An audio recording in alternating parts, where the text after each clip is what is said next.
출근길 날씨부터 살펴보겠습니다. 때 아닌 북극 한파로 오늘 아침 출근길 수도권을 비롯한 전국에 대설과 돌풍, 우박까지 날씨가 아주 비상입니다. 서울에는 역대 가장 늦은 대설주의보가 내려졌습니다. 취재기자 연결해서 지역별 출근길 상황부터 자세히 살펴보겠습니다. 정혜은 기자, 먼저 눈 상황부터 살펴주시죠. 네, 밤사이 서울에 6.7cm가량의 눈이 내린 가운데 강북과 성북구를 중심으로는 이미 10cm가 넘는 많은 눈이 관측됐습니다. 경기도 남양주에도 9.8cm의 눈이 기록됐고 충청과 전북 지역을 중심으로도 5cm 이상의 눈이 내려 쌓인 상황입니다. 먼저 YTN 재난보도 시스템 이다스로 현재 날씨 상황부터 보시겠습니다. 지금 보시는 화면은 서울 강변북로 서광대교 북단 부근인데요. 서울은 현재 약한 눈이 내렸다 그치기를 반복하고 있습니다. 도로 주변으로 하얀 눈이 쌓여 있는 모습이고 도로 부근으로는 차량이 많이 다니는 도로에는 노면이 이미 젖어 있기 때문에 살얼음이 만들어져 있을 가능성이 있어서 주의가 필요하겠습니다. 다음 화면은 이 경기도 파주역구 부근인데요. 다소 강한 눈이 내리고 있고 도로 주변과 또 도로 위 상황이 서울보다는 더 미끄러워 보입니다. 파주 인근 쪽으로도 5에서 10cm가량의 눈이 내렸기 때문에 눈길 미끄러움, 사고 위험이 커서 속도를 줄여서 이동해 주셔야겠습니다. 다음은 충남 서해안선 서천 부근입니다. 이 지역도 5cm 안팎의 눈이 내린 가운데 현재 약한 눈이 내렸다 그치기를 반복하고 있습니다. 계속해서 주의를 해주시기 바랍니다. 아침 출근길 일부 지역을 중심으로 미끄럼 사고 위험이 지속하고 있는 상황입니다. 차간 거리를 넓혀서 이동해 주시고 살얼음 위험이 큰 만큼 빙판길 사고에도 유의를 해주셔야겠습니다. 조금 전에 기상청에 들어보니까 서울을 포함해서 전국 곳곳에 대설특보가 내려져 있는데요. 서울에 이 시기에 대설특보가 내려진 거는 굉장히 오랜만에 보는 것 같습니다. 가장 늦은 대설주의보라고요. 네, 그렇습니다. 영하 40도에 달하는 북극 한기를 동반한 강한 극저기압이 현재 내륙으로 유입돼 영향을 주고 있는 상황인데요. 이 때문에 대설특보도 서울 등 전국 대부분 지역으로 확대했고 강원 북부에는 현재 대설경보가 발령 중입니다. 말씀하신 것처럼 3월 중하순 무렵에 이 대설특보가 전국 대부분 지역으로 확대한 건 지난 2018년 이후 7년 만입니다. 특히 서울에 이렇게 3월 중순에 대설특보가 내려진 거는 관측이 제대로 이루어진 1999년 이후 가장 늦은 기록입니다. 또 대기가 불안정한 상황이기 때문에 바람이 강해지면서 현재 서해안과 서쪽 내륙, 또 제주도의 강풍특보가 또 전 해상으로는 풍랑특보가 발령 중인데요. 오늘 극저기압이 통과해 나가면서 해안과 내륙으로는 초속 25m 이상의 태풍급 돌풍이 몰아치겠고 일부 해상에서는 용오름이 발생할 가능성도 남아 있습니다. 아침 출근길 눈으로 인한 미끄럼 사고와 함께 강풍으로 인한 시설물 피해에도 각별히 유의를 해주셔야겠습니다. 또 이와 함께 영하권 추위도 어제에 이어서 이틀째 지속하고 있습니다. 강추위는 목요일쯤 예년계를 회복하면서 풀리고 이후에는 계절이 제자리를 되찾을 전망입니다. 지금까지 과학기상부에서 YTN 정혜은입니다. 네, 이번에는 현장에 나가 있는 기상캐스터 연결해서 현재 눈비와 또 추위 상황까지 살펴보겠습니다. 이혜민 캐스터. 네, 광화문에 나와 있습니다. 네, 이제 본격적인 출근길을 앞두고 있습니다. 전 시간대에는 눈이 소강 상태처럼 보였는데 지금은 다시 쏟아지는 것 같네요. 네, 그렇습니다. 말씀하신 것처럼 본격적인 출근 시간을 앞두고 있는데 날씨가 지금 비상입니다. 지금 서울에는 우박이 굉장히 강하게 쏟아지고 있는데요. 우산을 쓰지 않으면 금세 옷 위로 소복하게 쌓일 정도고요. 돌풍이 불 때면 우산을 들고 있기가 힘들 정도로 바람도 강하게 불고 있습니다. 북극 한기가 내려오면서 찬바람과 함께 눈이 쏟아지고 있기 때문인데요. 오늘은 평소보다 서둘러서 나오시는 게 좋겠고요. 도로가 굉장히 미끄럽기 때문에 이동하실 때 안전에도 주의가 필요하겠습니다. 지금 레이더 영상을 보면 전국 대부분 지역으로 눈이나 비가 확대했습니다. 중부지방과 남부 내륙에는 대설주의보가, 강원 북부 지역에는 대설경보가 내려져 있는데요. 서쪽을 중심으로는 오늘 아침까지, 영동과 영남, 제주도는 오늘 오후까지 강한 눈이 계속되겠고 돌풍과 벼락, 우박을 동반하겠습니다.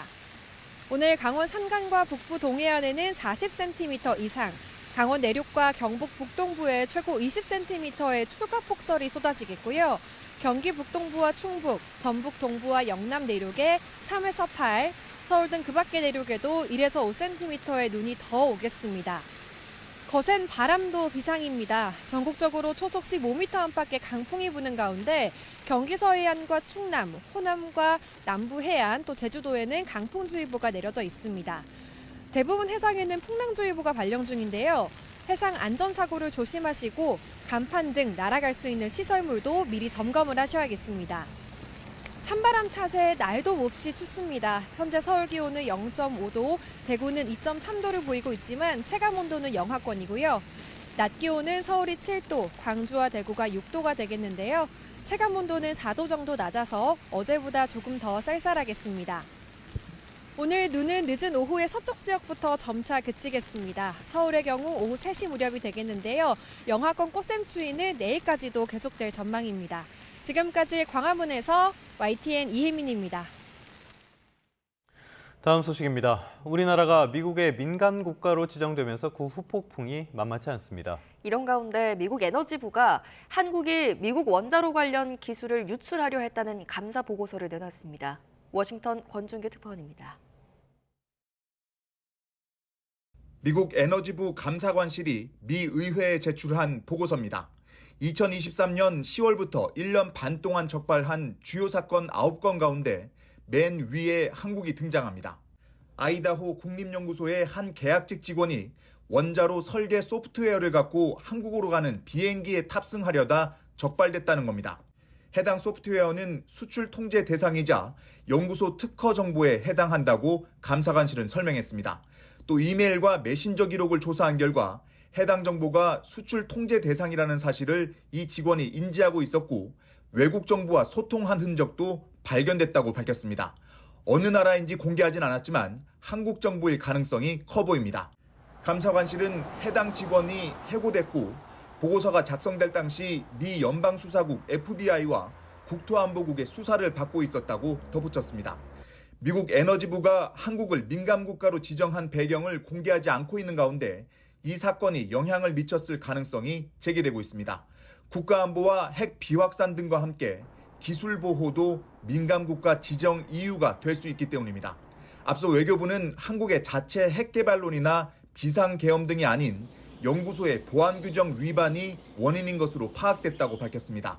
다만 에너지부가 단일 사건을 이유로 민간국가 지정을 하진 않는 것으로 알려져 비슷한 보안 문제가 누적됐거나 다른 결정적인 이유가 따로 있을 가능성도 배제할 수 없습니다. 이번 주 안덕근 산업부 장관이 부랴부랴 미국 에너지부를 방문할 예정이지만 다음 달 15일로 예정된 민간국가 지정 발효를 막을 수 있을지는 의문입니다. 워싱턴에서 YTN 권중기입니다. 트럼프발 관세 전쟁 영향으로 올해 우리 경제 성장률이 기존 전망보다 0.6%포인트 하락할 것으로 경제협력개발기구 OECD가 예측했습니다. OECD는 세계 경제 중간 전망 발표에서 무역 정책에 중대한 변화가 발생해 한국 경제 성장률 전망치를 지난해 12월 2.1%에서 1.5%로 0.6%포인트 하향 조정한다고 밝혔습니다. 미국 경제를 떠받쳐왔던 소비가 흔들리고 제조업도 위축되는 등 미국 트럼프 행정부의 관세와 감원 정책의 충격이 현실화하고 있습니다. 다만 트럼프 정부 주요 인사들이 경기 침체 가능성은 없다며 시장 달래기에 나서자 뉴욕 증시는 저가 매수세 유입으로 상승 마감했습니다. 뉴욕에서 이승윤 특파원입니다. 지난달 미국의 소매 판매가 전문가 전망치를 크게 밑돌며 확연한 둔화세를 보였습니다.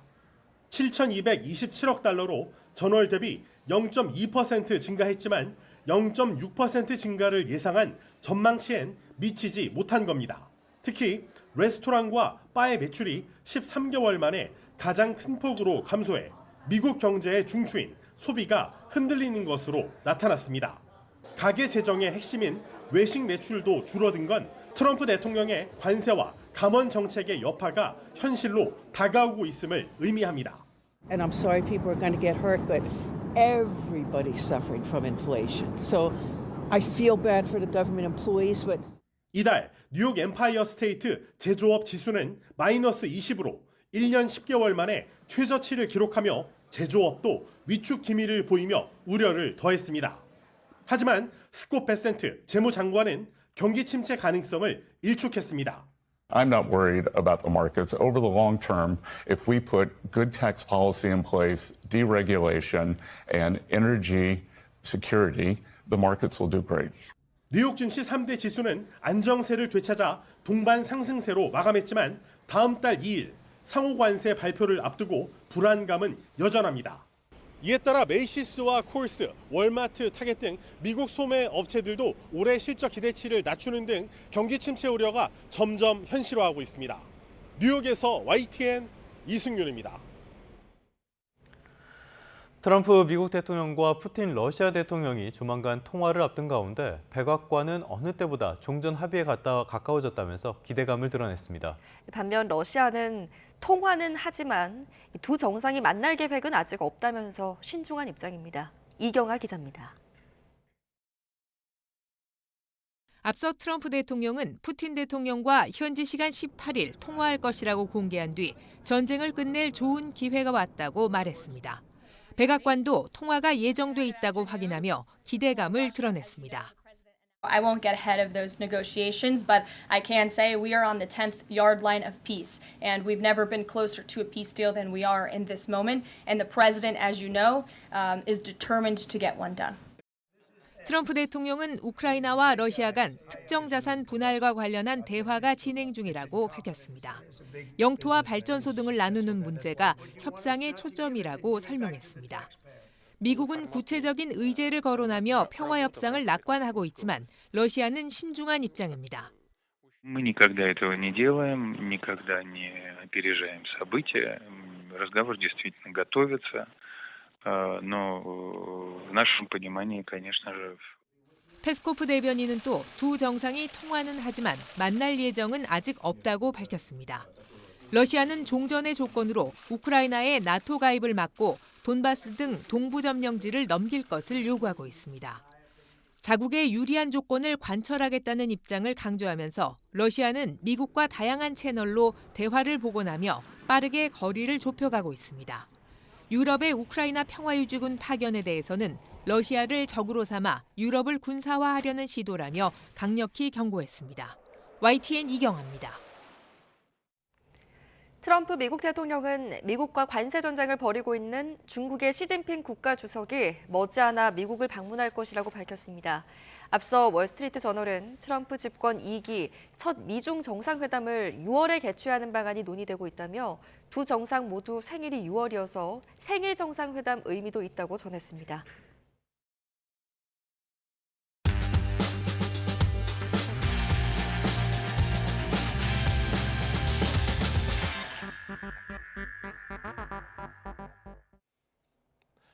(3월 18일) 화요일 스타트 브리핑 시작합니다. 먼저 조선일보입니다. 어느덧 서울의 일상이 돼버린 탄핵 찬반 집회가 외국인의 구경거리가 됐다는 내용입니다. 역사적 비극이나 재난 현장을 찾아가는 다크 투어리즘의 대상이 된 건데요. 외국인을 겨냥한 시위 전용 관광 상품까지 등장했습니다. 지난 토요일 경복궁 인근에서 열린 탄핵 찬성 집회 현장으로 가보겠습니다.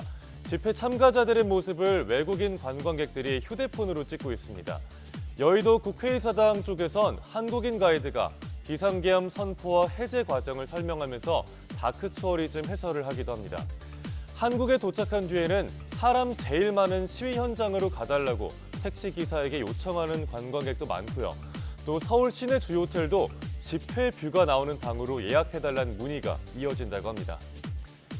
한 네덜란드 관광객은 한국이 이렇게 혼란스러울 줄 몰랐고 불쌍하다는 느낌이 들었다, 이런 말까지 했는데요. 신문은 시위 현장이 국제적인 다크 투어리즘으로 전락한 현실이 씁쓸하다고 지적하고 있습니다. 다음 국민일보입니다. 의정 갈등이 1년 넘게 길어지고 있죠. 응급의료체계가 한계에 다다랐다는 뉴스 많이 접하셨을 겁니다. 응급실 뺑뺑이가 1년 넘게 지속되는 상황에서 참다 못한 119 구급대원들이 나섰습니다. 응급 환자를 가장 먼저 만나는 이들이 어떤 이야기를 했는지 들어보시죠. 서울소방노조는 어제 주황색 구급대원 유니폼을 입은 채 국회에 섰습니다. 그리고 응급실을 구하기가 어려운 응급실 뺑뺑이의 실태를 고발했는데요. 구급대원이 자의적으로 환자 상태를 낙관적으로 보고 응급실에 데려가지 않는 경향까지 나타나고 있다는 겁니다. 응급실 수용이 가능하다고 떠서 전화를 해도 정작 환자를 못 받는 경우도 많다고 합니다. 응급 환자들이 겪는 응급실 뺑뺑이는 사실상 구급대원들의 전화 뺑뺑이라고 토로했는데요. 실시간 응급실 현황 업데이트가 부정확한 상황에서 119 인력 조금 늘리는 건 소용이 없다고 목소리를 높였습니다. 네, 결국 필요한 건 정확한 응급실 정보 제공이라고 구급대원들은 강조했습니다. 또 119 센터가 환자를 이송할 응급실을 선정할 권한이 있어야 한다고도 주장했습니다. 정부와 의료계, 소방이 함께 머리를 맞대서 응급 의료 체계를 재정비할 필요가 있어 보입니다. 끝으로 한국일보입니다. 매장 가격보다 배달 가격을 높게 받는 이중가격제, 작년부터 햄버거 프랜차이즈를 중심으로 외식업계에서 확산되기 시작했습니다. 그리고 이제는 치킨마저 이중가격이 됐습니다. 일부 치킨 프랜차이즈 가맹점들은 배달비를 올려받기 시작했습니다. 매장에서 먹으면 19,900원인데 같은 치킨을 배달의 민족 앱으로 시키면 21,900원입니다. 치킨업계는 배달 매출이 절대적이라서 그동안 이중가격제에 소극적이었는데 내수 침체에다가 배달앱 수수료 등 부담이 커지면서 이중가격을 택하는 가맹점주들이 늘어나는 겁니다. 프랜차이즈 본사 측은 이중가격제를 실시 안 한다고 밝혔습니다. 하지만 현행법상 가맹점주들이 개별적으로 배달 가격을 더 받겠다고 하면 허용할 수밖에 없다는 입장입니다. 점주들은 어쩔 수 없이 배달비를 올릴 수밖에 없다고 말합니다. 한 마리를 팔아도 수수료와 광고비로 40%가 넘게 빠져서 남는 게 없다는 겁니다. 가격 인상을 요구하며 본사의 통제력을 벗어나려는 가맹점주들의 목소리가 더 커질 걸로 보인다고 신문은 전하고 있습니다. 3월 18일 아침 신문 살펴봤습니다. 지금까지 스타트 브리핑이었습니다.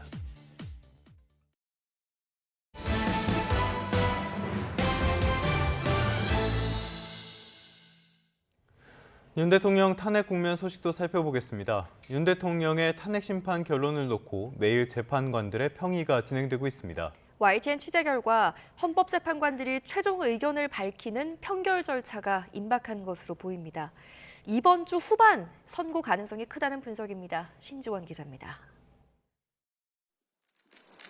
헌법재판소는 윤석열 대통령 탄핵 심판 최종 변론 이후 3주째 매일 평의를 이어가고 있습니다. 비상계엄의 위헌 위법성과 중대성, 탄핵 소추 과정의 절차적 하자 등 다양한 쟁점을 신중하게 논의해온 겁니다. YTN의 헌법재판소 취재 결과 지난주까지만 해도 선고일자 논의도 시작하지 못했던 평의는 사실상 마무리 단계에 접어든 것으로 확인됐습니다. 재판관 8명이 주요 쟁점별 논의를 마무리하고 탄핵 인용과 기각 등에 대해 최종 의견을 밝히는 평결 절차가 임박했다는 관측입니다. 쟁점에 대한 의견을 나누는 평의와 달리 평결은 단 한 차례 진행되는데 이때 결정문 보완 등에 걸리는 시간을 고려해 선고 시점도 함께 논의한 뒤 청구인과 피청구인 양측에 곧바로 통지될 것으로 보입니다. 오늘이나 내일 판결이 진행될 경우 늦어도 내일 선고일이 고지될 가능성이 있는 건데 과거 대통령 탄핵 사건의 선고 기일이 2, 3일 전 통지된 점을 고려하면 선고일은 오는 20일이나 21일쯤이 될 가능성에 무게가 실립니다. 또 대통령 탄핵 선고의 생중계 여부는 판결 절차가 끝난 이후 논의 대상에 오를 것으로 보입니다. 다만 박근혜 전 대통령 사건의 경우 보안 유지를 위해 다양한 경우의 수로 결정문을 미리 써둔 뒤 선고 당일 판결이 이뤄진 전례가 있습니다. 또 전원 일치 판결을 고려해 조율이 필요한 경우 그만큼 판결과 선고가 늦어질 가능성도 배제할 수는 없습니다. YTN 신지원입니다.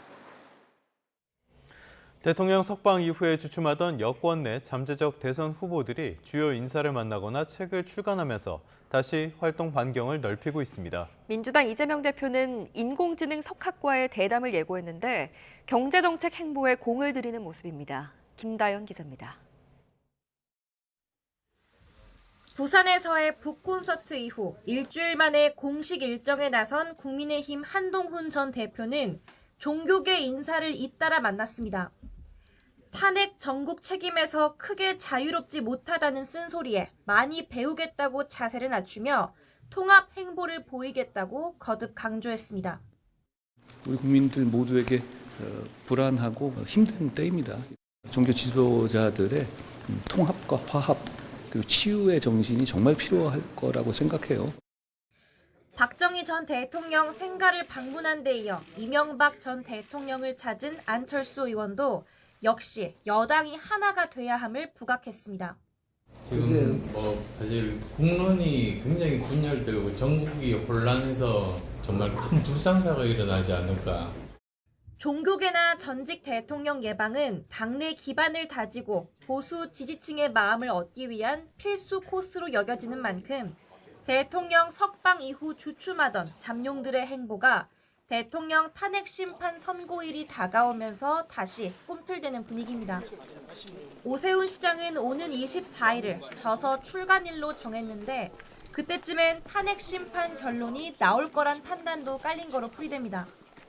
반면 명시적으로 대통령 탄핵에 반대 입장을 밝힌 잠재적 후보들은 일정을 최소화하며 움직임을 자제하는 기류입니다. 김문수 장관은 본연 직수행에 일단 집중하고 있고 홍준표 시장은 책 출간 일정을 언제일지 모를 선고 이후로 일단 미뤘습니다.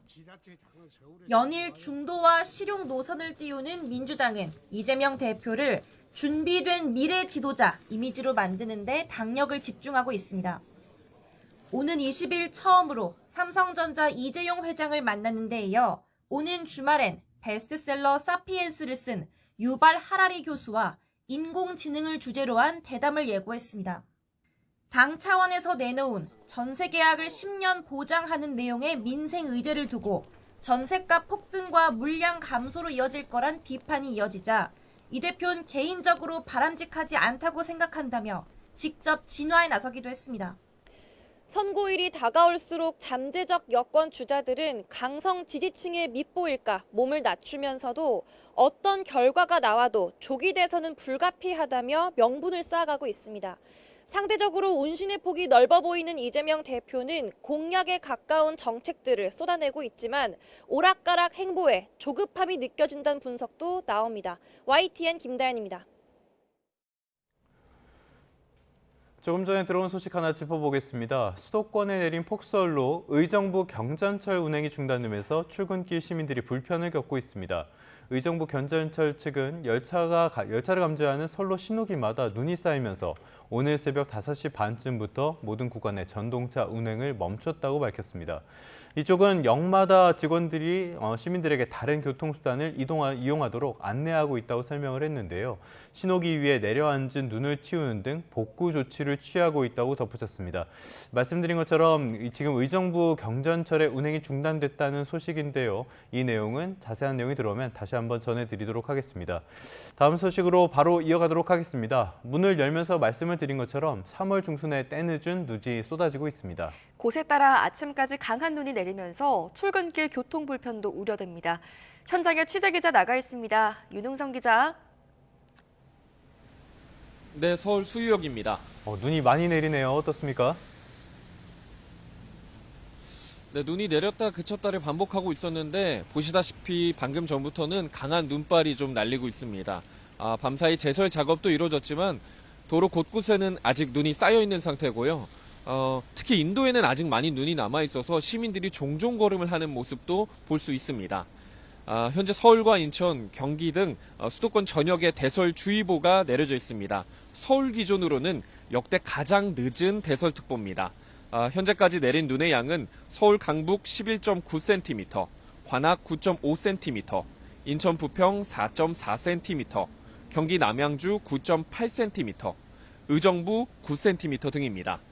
기상청은 오늘 아침까지 수도권의 곳에 따라 시간당 1에서 3cm의 강한 눈이 내리겠다며 도로 살얼음 등 출근길 교통에 각별한 주의를 당부했습니다.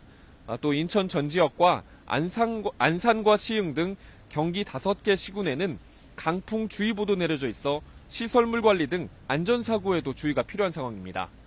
지금 내리는 눈이 오전부터는 비 형태로 내리는 곳도 있겠는데요. 오늘 저녁까지 예상되는 적설량은 경기 북부와 경기 동부에 3에서 8cm, 서울과 인천, 경기 남서부에 1에서 5cm 등입니다. 네, 갑작스러운 눈에 사고도 잇따르고 있다고요? 네, 그렇습니다. 오늘 새벽 0시 50분쯤 경기 안산에서는 눈길의 미끄러짐으로 추정되는 사고로 승용차 운전자 1명이 숨졌습니다.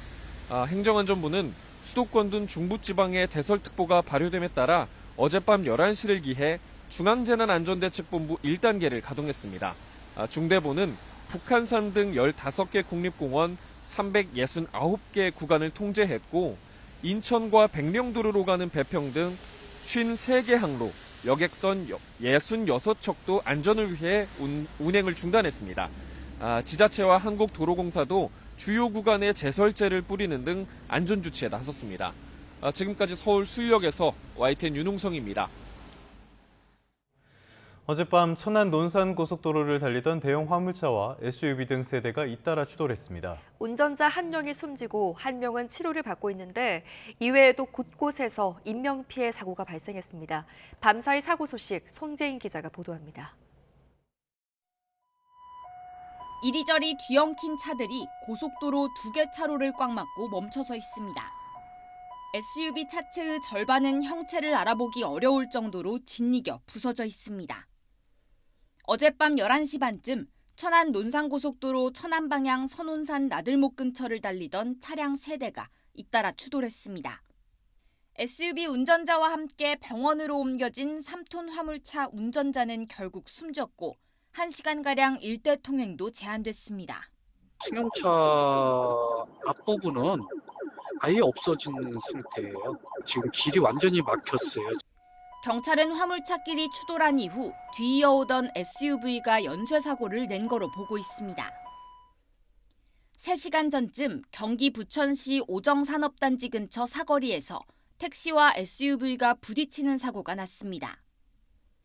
택시에 타고 있던 20대 여성 승객이 목을 다쳐 치료를 받고 있는데 경찰은 60대 택시기사가 신호를 어기고 직진하다가 맞은편에서 좌회전해 오던 SUV를 충돌한 거로 보고 있습니다. 강원도 영월군 영흥리에 있는 2층짜리 단독주택에서 불이 나 60대 남성이 숨졌습니다. 소방당국은 2층 주방에서 전기적 요인으로 불이 시작한 거로 보고 경찰과 합동감식을 벌일 계획입니다. YTN 송재인입니다.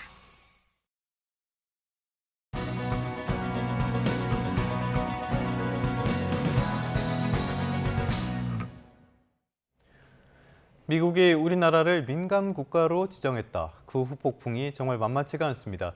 이래저래 미국발 변수가 국내 경제에 영향을 미치는 상황입니다. 네, 경제 소식을 빠르고 친절하게 전해드립니다. 오늘은 최상미 이화여대 경영학부 교수와 함께 경제 현안 짚어보겠습니다. 어서 오십시오. 어서 오십시오.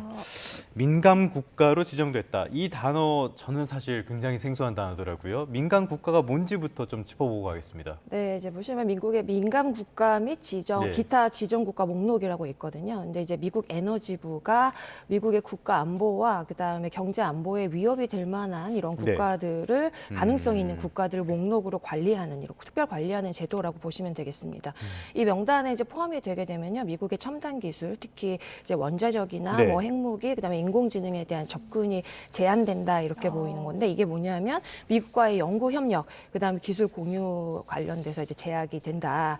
그래서 DOE 관련 여러 가지 연구소나 시설에서 진행되는 프로젝트 할 때 사전 승인 절차를 꼭 이제 거쳐야 되기 때문에 결과적으로 교류가 굉장히 제한될 수 있다 이렇게 보시면 될 것 같아요. 네, 유출을 할 수밖에 없지만 우리가 이렇게 민감 국가로 지정된 이유에 대해서 배경에 대해서는 어떻게 보세요? 보시면 이제 뭐 명확하게 왜다라고 밝히지는 않았지만 최근에 이제 미국 에너지부의 감사 보고서에 나온 이제 내용이 큰 영향을 미쳤다 이렇게 분석이 되고 있거든요. 그래서 보고서에 따르면 미국 아이다호 국립연구소의 계약직 직원이 원자로 설계 소프트웨어를 소지한 채로 한국행 비행기를 탔다고 합니다. 근데 이제 여기 이 직원의 이메일하고 메신저 기록을 자세히 살펴보니까 해당 정보가 미국이 수출 통제 대상인 이제 기술을 가지고 있었다. 그래서 이걸 가지고 외국 정보와 소통한 정황이 발견됐다라는 게 이제 주요 원인으로 지금 지목이 되고 있는 상황이고요. 그래서 미국의 핵심 기술 유출이 이제 일어났다라는 의혹이 불거지면서 미국의 우리나라를 특별 관리 대상으로 지목한 것이 아닌가 이렇게 보여집니다. 앞으로 어떻게 될지 상황은 좀 지켜봐야 하겠습니다만은 이게 바이든 행정부 마지막에 나오면서 우리도 대응을 제대로 못한 것 같아요. 당시부터 우리 뭐 변수도 많았고요. 과거에 민간 국가로 분류됐다가 지정이 해제된 일도 있었는데 이거는 뭐 예상하기가 어렵긴 합니다. 지정 취소될 가능성 어떻게 전망해 볼 수 있을까요? 이제 과거 사례를 보면 우리나라가 1986년에서 1987년, 그다음에 1993년하고 96년 사이에도 민간 국가로 지정된 바가 있었거든요. 이때도 이제 명확한 이유에 대해서는 크게 논의된 바가 없고 정치적 불안정성이 원인으로 지목되기도 했는데요. 이런 과거 사례를 보면은 한국 정부가 적극적인 외고 노력을 기울인다면은 취소될 가능성이 있다라고 이제 보여지고요. 이를 통해서 이제 외교 채널을 적극적으로 가동을 해야 되고 의의를 제기해야 되고 미국 정부와 또 협상을 하고 한국이 안보 위협국이 아니다라는 점을 적극적으로 어필을 해야 될 것으로 보입니다. 네. 일단은 다음 달 15일부터 민간 국가 지정이 발효가 됩니다. 만약에 남은 시간 동안 철회를 하지 못해서 앞서도 이 민간 국가로 지정이 되면 어떤 영향이 있을지 간략하게 짚어주셨지만 구체적으로 경제적인 부분에서 어떤 영향이 있을까요? 지금 우리나라의 주력 수출 제품이 반도체, 그렇죠. 그다음에 원자력, 그다음에 최근에 AI 굉장히 중요한 부분으로 이제 각광을 받고 있는데 여기에 대한 기술 이전 더하기 이제 수출도 제한될 수 있는 가능성이 크다라고 보여지고요. 그다음에 반도체 관련해서 기술에 대한 규제가 강화되니까 결과적으로 대미 협력 사업에 차질이 발생할 수 있어서 경제적으로 이제 큰 마이너스 영향을 미치겠죠. 네. 결과적으로는 우리 경제에 만만치 않은 영향이 미칠 가능성이 있다 이렇게 봐야 될 것 같은데요. 이번 주에 안덕근 산업부 장관이 미국 에너지부를 방문한다고 해요. 이 민간 국가 지정 발효 이제 얼마 정말 남지 않았는데 막을 수 있을까요? 말씀드렸듯이 이제 네. 우리나라 아직 국가적 리더십이 부재한 상황이기 때문에 외교적 대응이 신속하게 이루어지지 않는 점 이게 이제 문제일 거고요. 그다음에 사전 협의 없이 미국이 우리나라 민간 국가로 지정을 했잖아요. 그래서 이게 굉장히 외교적으로는 심각한 문제라고 합니다. 그래서 강경한 대응을 하는 게 좀 필요하고 지금 한미 간의 외교 채널을 적극적으로 가동할 때이거든요. 철회를 요청하는 게 최우선 과제. 인데 이제 지금 이제 장관급 협의에 있어서 성과를 내는 것이 철회 가능성을 높이는 가장 중요한 시그널이다 이렇게 볼 수 있을 것 같습니다. 참 말씀하신 대로 장관급 협의에서 어떤 성과를 내야 되는데 지금 미국 쪽에 그렇게 말이 잘 통하는 것 같지가 않아서 좀 걱정이 되는 부분들은 분명히 있습니다. 자, 미국 쪽 이야기를 말씀을 드렸는데 조금 더 미국 쪽으로 가보도록 할게요. 백악관 쪽에서 관세 관련 발언이 나왔는데 여러 이야기가 나왔습니다. 뭐 케빈 에셋이라든지 스콧 베센트 재무부 장관이라든지 이야기들을 하는데 뭐 4월 2일까지는 분명한 불확실성이 있을 것이다. 하지만 해소될 것이다. 또 경기 침체라든지 이런 위험은 없을 것이다. 이런 발언들 교수님께서는 어떻게 들으셨습니까? 이게 이제 최근에 관세 이제 그 상호 관세 몇 퍼센트가 어떻게 부과될지에 대해서 각 국가들이 매우 민감하고 이게 시장에서는 굉장히 큰 불확실성으로 작용을 하고 있으니 이에 따라서 뭐 주가도 등락이 심한 상태에서 어느 정도 투자자들이나 시장에 있어서 4월 2일까지 명확한 한계를 딱 이제 제시를 하면서 이 이후에는 시장이 안정될 것이다라고 시장을 달래는 이제 그런 제스처라고 볼 수가 있을 것입니다. 그래서 관세 관련 불확실성을 해소하려는 신호를 보낸 것이다 이렇게 해석이 됩니다. 네, 지금 미국 내에서는 또 여러 가지 경제 지표들이 안 좋게 나오고 있는 것 같아요. 2월 소비의 판매가 전월 대비 0.2% 상승에 그치면서 예상치를 크게 밑돌았네요. 네네, 원래 이제 시장의 예상은 0.6% 상승이었는데 0.2% 상승에 그쳤잖아요. 그러니까 내수가 부진하다라는 걸로 이제 이해가 되고요. 이거는 이제 미국의 경제 지표가 시장보다는 소비가 부진하니 경제 성장률이 좀 떨어질 수 있다 이렇게 해석이 돼서 페드가 금리 인하나 이제 관련해서 좀 속도를 내지 않을까 이렇게 보고 있습니다. 네. 미국 GDP에서 소비가 차지하는 비중이 뭐 70%다, 3분의 2다 이렇게 분석이 나오는 걸 봐서는 미국의 소매 판매가 이렇게 안 좋다라고 했을 때는 전반적인 경제에 굉장히 부정적인 영향을 줄 것 같고요. 뉴욕 연은에서 나온 제조업 지표라든지 부동산 지표 다 간밤에는 부정적으로 나왔단 말이에요. 그런 상황에서도 지금 미국에서 경기 침체 우려는 없다. 지금 트럼프 행정부에서 그렇게 이야기를 하고 있는데 교수님께서는 납득이 되십니까? 최근에 뭐 이제 여러 가지 관세 정책 발언이 굉장히 강하게 나오고 있고 이것이 이제 주가에 주는 영향도 매우 컸고 그 다음에 그 다찌부가 생기면서 대규모의 그 공무원 해고 사태가 있었잖아요. 예, 그렇죠. 이런 것들을 감안할 때 이제 향후에 지금 뭐 시장에 버블이 생겼다, 뭐 IT 관련해가지고 실제적인 뭐 효과 없다 이런 분석들이 나오는 상황에서 조정 국면이다라는 강조하고 있다 이렇게 보이고 있거든요. 예. 근데 침체는 아니고 조정이다. 네, 조정이다라고 이제 정부에서는 강조를 하고 있는 것 같습니다. 교수님께서는 네, 지금 이제 이 관세 정책이 장기적으로는 전문가들 입장에서는 미국 시장에 부정적인 영향을 줄 거다라는 분석이 많이 있기 때문에 기존과 같이 그렇게 강한 상승세가 쉽지 않을 거다 저는 이렇게 보고 있습니다. 네. 여러 가지 경제 지표는 좋지 않고 경기 둔화 우려는 곳곳에서 나오고 있는데 그렇습니다. 간밤에 뉴욕 증시 보니까 오히려 또 올랐더라고요. 네. 이유는 이제 뭐냐하면 전문가들 이제 그 분석부터 말씀드리면 이게 단기 상승이다 이렇게 분석을 하고 있거든요. 예. 왜냐하면 지난주 보시면요. 다우지수가 2023년 이후에 가장 큰 주간 하락폭을 보였습니다. 15% 하락을 했고요. 그다음에 이제 말씀 주신 대로 다우지수도 0.85% 상승하고 나스닥 0.31%, S&P 뭐 0.64% 상승을 했는데 이게 이제 소비지수 아까 시장 예상치보다 윗도는 거 말씀하셨는데 자동차를 제외하면 0.3% 상승을 했기 때문에 이게 시장 전망치와 비슷하다라는 또 이게 긍정적인 또 풀이가 됐다고 보고 있고요. 그래서 지금 약 시장은 5,400선에서 그 S&P 조정하지 않나 이렇게 전망을 하고 있는 상황입니다. 5,600선이니까 조금 더 하락할 가능성이 그렇습니다. 있다. 네. 마지막으로 이제 삼성과 이야기 좀 해보겠습니다. 이재용 삼성전자 회장이 사직생 각오를 내놨습니다. 이대로는 안 된다. 독한 삼성인이 돼야 한다. 이렇게 강조한 것으로 알려졌는데 고강도 쇄신 주문한 이유 내부적으로 좀 어려운 것 같아요. 네, 그렇죠. 그 이제 지난해 하반기부터 그 메모리 반도체 시장이 굉장히 불확실했기 때문에 외국인이 대량으로 매도를 했고요. 그다음에 삼성전자가 올해 외국인이 2조 7,500원을 이제 그러니까 계속 이제 매도를 많이 했었는데 이제 순매도 2조 7,500원어치의 순매도하면서 가장 많이 판 종목으로 꼽히기도 했거든요.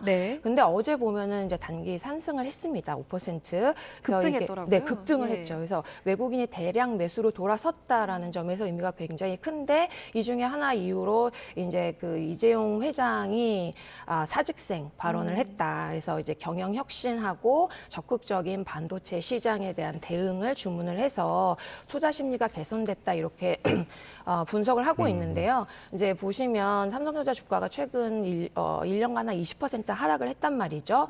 근데 이제 어제 반등한 건 보면 기술적 조정이 있었다. 그다음에 단기 저점 매수세다 이렇게 보여주고 있는데요. 단기적으로는 이제 엔비디아가 GTC 2025에서 삼성전자의 HBM 관련 긍정적인 발표 여부가 이제 있을 거다 이렇게 보고 있고요. 그다음에 19일에 삼성전자 주주총회 결과에서 경영 전략도 언급을 하면 긍정적으로 또 작용할 가능성이 있고 매수세가 지속적으로 이어질지에 대한 여부도 지켜보셔야 될 것 같습니다. 네. 우리 OECD가 경제 성장률 하향 조정한 이야기를 하다가 이재용 삼성전자 그 영상이 좀 잘못 나간 것 같습니다. 시청자 여러분의 양해 부탁드립니다. 오늘은 여기까지 듣겠습니다. 오늘은 최상미 교수와 함께했습니다. 잘 들었습니다. 고맙습니다. 감사합니다.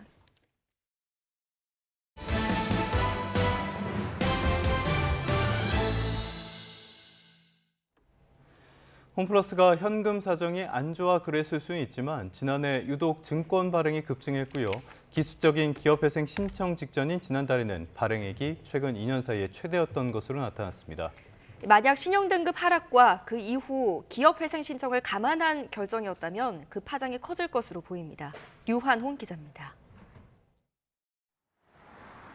홈플러스가 갚아야 할 카드 대금을 기초 자산으로 발행된 ABSTB, 즉 자산유동화증권 발행액이 지난해 유독 급증했던 것으로 드러났습니다.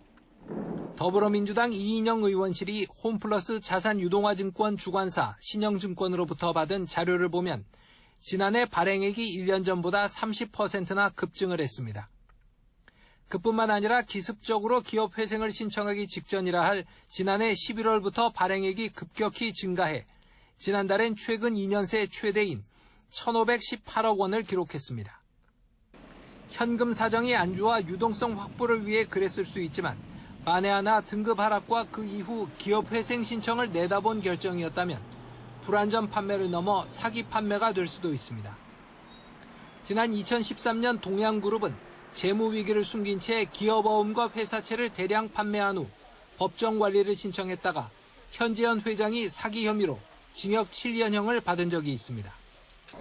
홈플러스는 신용등급 하락을 지난달 25일에야 처음 알았다는 입장입니다. 홈플러스는 유동화증권 발행 경위에 대한 의혹이 커지자 추가 보도자료를 내고 해당 채권의 전액 변제를 목표로 증권사들과 함께 회생 절차에 따라 최대한 노력하겠다는 입장을 밝혔습니다. 그러나 이 입장은 지난 14일 기자간담회 발언에서 더 진전된 게 없습니다. 회생 절차라는 것은 채권자들하고 채무자 회사랑 법원이 함께 협의해서 미래의 그림을 그리는 것입니다. 그 과정에서 저희가 믿기로는 모든 채권자들, 상거래 채권자는 당연하고 근로자들 당연하고 금융채권자들, 아까 그 매입층 유동화 채권집까지 포함해서 모두 다 변제받을 수 있다고 저희는 믿고 있습니다. 자산 유동화증권 피해자들은 홈플러스가 물품을 구매하고 결제한 카드 대금을 기초로 증권이 발행된 만큼 상거래 채권으로 분류해 조속한 변제에 나서줄 것을 촉구하고 있지만 아직 이에 대한 홈플러스의 구체적 입장은 나오지 않고 있습니다. YTN 유환호입니다.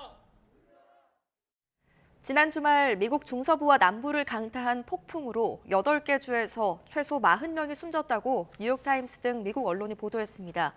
뉴욕타임스는 현지 시간 16일까지 사흘 동안 이어진 토네이도와 폭우를 동반한 강풍으로 미주리주와 아칸소, 텍사스 등 8개 주에서 피해가 잇따랐다고 보도했습니다.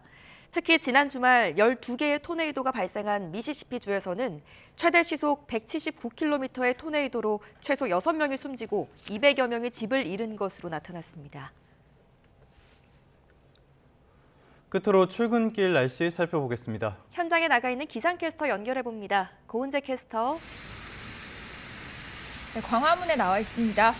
눈이 갈수록 거칠어지는 것 같아요. 밤사이에 전국 곳곳에 많은 눈비가 내렸는데 지금도 계속되고 있는 거네요. 네, 그렇습니다. 오늘 아침 출근길 날씨가 비상입니다. 약 30분 전 이곳 서울에도 요란한 우박이 쏟아지기도 했고요. 지금도 보시는 것처럼 굵은 눈발이 흩날리면서 시야 확보가 무척 어려운 상황입니다. 이미 도로에는 많은 눈이 쌓여있는 상황에 이렇게 추가로 많은 눈이 내리면서 또 강풍까지 불고 있어서 이동하기가 무척 어렵습니다. 네, 그럼 앞으로 서울에 눈이 얼마나 더 오는 겁니까? 네, 이미 밤사이 수도권과 강원에는 10cm 안팎의 많은 눈이 내려서 쌓였는데요. 서울에는 오늘 아침까지 강한 눈이 집중이 되면서 앞으로 최고 5cm의 눈이 더 내리겠습니다. 이렇게 많은 눈이 내리고 있는 데다가 도로가 미끄러워서 오늘 출근하실 때 안전이 무척이나 우려가 되는데요. 운전해서 출근하신다면 평소보다 속도를 줄이고 또 앞차와의 간격을 넉넉히 두셔야겠습니다. 이 자세한 눈비 상황 살펴보겠습니다. 이 저기압을 북극 한기를 동반한 저기압이 내륙을 통과하면서 이 소용돌이 형태 강수구름이 전국에 눈비를 쏟아내고 있습니다. 강원 북부와 울릉도, 독도에는 대설경보가, 서울에도 역대 가장 늦은 대설주의보가 내려진 가운데 중서부와 호남에는 오늘 오전까지, 영동과 영남, 또 제주도는 오늘 오후까지 강한 눈이 집중되겠습니다. 이미 많은 눈이 쏟아진 영동에는 밤까지 40cm 이상의 눈이 추가로 내리면서 이번 주 내리는 눈의 양이 80cm에 달하겠고요. 이 충북과 전북, 영남 내륙에도 많게는 8에서 10cm, 서울 등 그 밖의 지역에도 1에서 5cm의 눈이 더 오겠습니다. 이 대기 불안정이 심해지면서 눈비는 벼락과 우박을 동반해서 요란하게 쏟아질 수 있겠고요. 이 강풍특보가 내려진 서쪽 지방을 비롯한 내륙 곳곳에 태풍급의 돌풍이 불겠고, 대부분 해상에는 풍랑특보가 내려진 가운데 용오름이 발생할 가능성도 있겠습니다. 이 산바람 부는 궂은 날씨의 체감 추위도 심합니다. 현재 서울 기온이 0.4도, 대전 0.1도, 대구는 2.6도 보이고 있고요. 체감 온도는 대부분 영하권에 머물고 있습니다. 낮 기온은 서울이 7도, 광주와 대구 6도까지 오르겠지만 눈 위에 강풍이 계속되면서 체감되는 날씨는 어제보다 더 쌀쌀하겠습니다. 요란한 눈 위에 강풍 또 추위까지 다시 한겨울로 돌아간 듯 굳은 날씨가 나타나고 있습니다. 눈비는 오늘 오후 수도권 등 서쪽 지방을 시작으로 점차 그치겠고요. 또 꽃샘추위는 내일 아침까지 이어지겠습니다. 지금까지 서울 광화문에서 YTN 고은재입니다. 3월 18일 뉴스타트 마무리하겠습니다. 네, 눈이 많이 오니까요. 오늘 아침은 특히 출근길 안전운전 하시기 바랍니다. 시청해주셔서 고맙습니다.